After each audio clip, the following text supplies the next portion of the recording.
If you skim today's headlines, you might think that the US is on shaky ground and that China and Russia are flexing their muscles in an attempt to rival the states. But nothing could be further from the truth. There's another side to the story that no one has told you about. Most people are sure that the US is still the top dog in the world, but why is that so? And will it stay that way for long? We're going to explore all of that in today's video, but before we get into it, be sure to like and subscribe to our channel for more. We tend to think of the US as the most powerful country ever, but the story of how they got there is pretty intense and not always well understood. First off, the US is way ahead when it comes to important things like money and military power. China remains the closest rival, but the US still has 3 times more cash than them and 5 times more military might. Even if things go south for the states, it would take a long time for China to catch up. Plus, things are probably looking good for the US, at least compared to others. The US is set for some solid long-term economic growth. Experts in economics will tell you that the prosperity of a country is all about where they are, who's living there, and how the government runs the show. And in all these areas, the US has a real edge.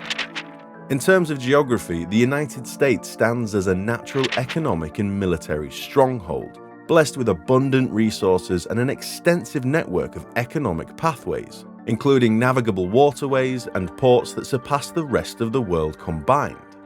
Its only neighbors are Canada and Mexico. In contrast, China faces significant challenges that are depleting its resources. It's circled by 19 countries, many of which maintain strained relationships or internal instability, with 10 of them asserting territorial claims within China's borders. From a demographic perspective, the United States uniquely combines size, youth, and high levels of education. Its workforce ranks as the 3rd largest, 2nd youngest, most educated in terms of years of schooling, and the most productive among major global powers. What's more, it's the only major workforce that will continue to expand throughout this century. Conversely, China is grappling with the impending loss of 200 million workers over the next 30 years, and an increase of 300 million senior citizens. Chinese workers on average produce 6 times less wealth per hour than their American counterparts. Over 2/3 of China's labor force lack a high school education, and 1/3 of Chinese youth entering the workforce have IQs below 90, largely due to issues such as malnutrition, inadequate care, and pollution. With all their advancements, it seems that they can't afford being in the US's shadow. But how exactly does the United States achieve this dominance? Much of America's edge over its rivals is rooted in its vastness. It's among the world's most populous and expansive nations, endowed with abundant natural resources and a highly skilled workforce. To sweeten the pot, because it faces no significant threats at its borders, it enjoys the freedom to project its influence globally. The shape of North America's borders has a story. And it all started with a war known as the French and Indian War, a small part of a larger conflict in Europe. This war ended with France giving up a lot of its North American land in Britain and Spain. Although Napoleon briefly took back Louisiana, it was eventually sold to the United States in 1803, marking the end of New France. With the Spanish Empire on the decline, the British Empire, and later the United States, had a chance to shape the continent. But North America wasn't empty when European explorers arrived. It was a home to various well-established indigenous societies. If not for the US actions which aimed to displace, dispossess, and assimilate these societies, they might have become independent nations. These actions laid the foundation of American dominance in North America and, as a result, global influence. In 1795, a treaty between the US and Spain divided up much of the continent. What followed was a century of hardship for Native Americans, and their land was taken bit by bit. By the time the Dawes Act of 1887 came into play, tribal self-governance was effectively removed and assimilation was enforced. There was very little land left by then. American expansion had its limits. After Mexico became independent in 1821, the United States took over a large chunk of land from Texas to California, which was originally claimed by Spain. People from the US were settling in these areas, and by 1829 there were more Americans than Spanish speakers in Texas. In 1835, American settlers rebelled against Mexico, leading to a full-blown war. They won, and Texas became its own country, but it soon joined the United States in 1845. However, the US and Mexico disagreed on Texas's borders, and President James K. Polk wanted even more land, including California. In 1846, a war started over Texas, but it quickly spread through Mexico. The US took a big chunk of Mexican land, including California, Arizona, New Mexico, and more. If this war had gone differently, or if Polk had wanted these Mexican lands, the US would be a smaller country today, possibly without a Pacific coast, which would make it less powerful globally, especially in the Pacific region. The turning point when the US became a global power was the war with Spain. The Spanish Empire was falling apart, and there was a big debate in the US about whether it should become an imperial power to replace Spain. This debate mainly revolved around Cuba. Some people wanted to buy or take over Cuba from Spain before 1861. They even thought about making it a new slave state, while others wanted to support Cuba in gaining its independence. In 1898, Cuban activists decided to throw a fiesta of independence from Spain, and guess who showed up uninvited? The US. Following Spain's defeat, US anti-imperialists prevented the annexation of Cuba, but pro-imperialists established a quasi-imperialist sphere of influence, with the Guantanamo Bay base as a lasting relic. The US wasn't done with its tropical expansion. They went on a shopping spree and picked up Puerto Rico, Guam, and the Philippines. To them, it was like they hit the imperial jackpot, and suddenly the US was basically copying the European style with their colonies. America's relatively late venture into overt imperialism primarily concentrated on the Pacific, commencing with the annexation of Hawaii, then an independent nation. In 1893, American businessmen orchestrated a coup seeking US annexation. President Cleveland initially resisted conquering another nation, but upon William McKinley's presidency, the annexation proceeded, with Hawaii being the initial addition to a series of Pacific acquisitions. This expansion prompted Japan to enter the Pacific race, capturing various European-held islands. By 1939, just 2 years before America's entry into World War II, the geographical landscape was dominated by the United States of America and the European powers.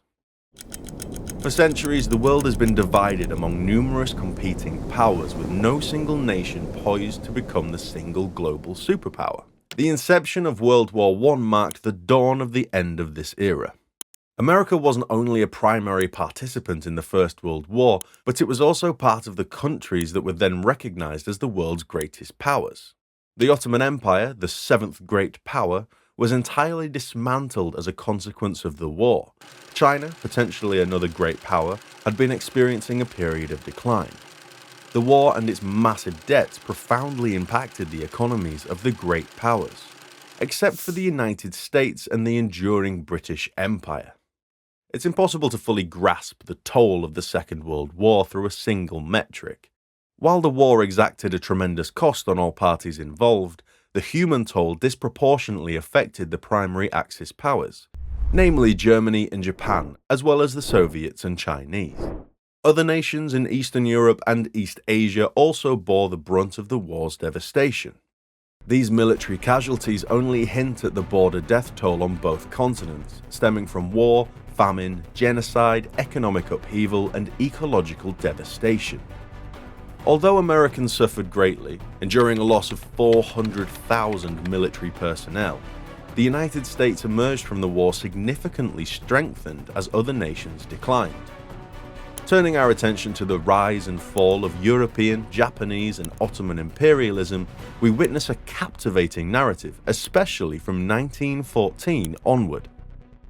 In the years following World War II, the centuries-old enterprise of European colonialism rapidly disintegrated. Multiple factors contributed to this shift, including the emergence of independence movements in Latin America, Africa, and Asia, the economic downturn in Europe, and global resistance to colonialism, exemplified by events like the 1956 Suez Crisis. After the World Wars and the end of colonialism, the global landscape shifted from numerous competing powers to just two dominant players, the United States and the Soviet Union. Both nations held conflicting ideologies and interests in Europe and Asia, which bred mutual distrust. The spectre of nuclear warfare deterred them from direct conflict, instead leading to a global struggle for influence. Both the United States and the Soviet Union, driven by their fears of this global showdown, inadvertently fueled a self-fulfilling prophecy. They instigated coups, supported rebellions, propped up dictators, and engaged in proxy wars all across the world. Each constructed formidable networks of alliances, offshore military bases, and powerful armed forces, enabling them to extend their reach globally. By 1971, the world had reached a standstill, a geopolitical stalemate. The map portrayed a planet utterly divided. In 1979, the Soviets' invasion of Afghanistan ignited tensions anew, coinciding with Ronald Reagan's presidential bid, where he vowed to end the détente and challenge the Soviet Union.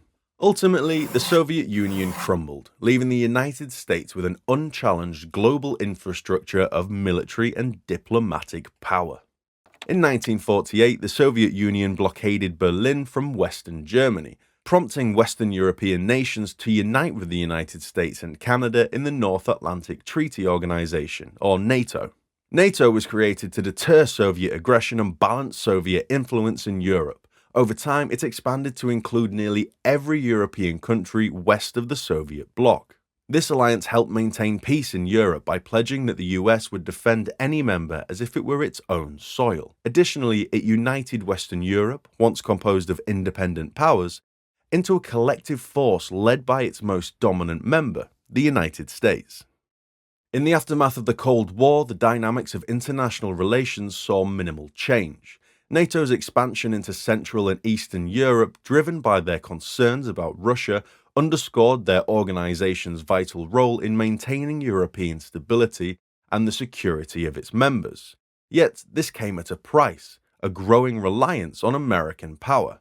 This intricate interplay between Europe and the United States has found echoes in various corners of the world, with South Korea and Japan, for instance, similarly tethered to the US through security pacts and military bases. However, the most prominent manifestation of this dynamic can be witnessed in Europe. The United States, as the lone global superpower, reaffirms this status through its staggering military budget, which surpasses the combined budgets of the next 12 largest military powers. This financial commitment, rooted in the Cold War legacy, symbolizes the US's pivotal role as the guardian of global security and the international order. A tangible example of this commitment is the official military policy established in 1978 to safeguard oil shipments from the Persian Gulf, a role that benefits the entire world.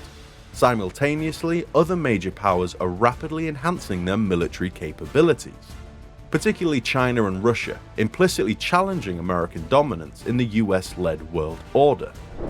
Beyond size and military might, what sets the US apart as a global force is its remarkable prowess in scientific research.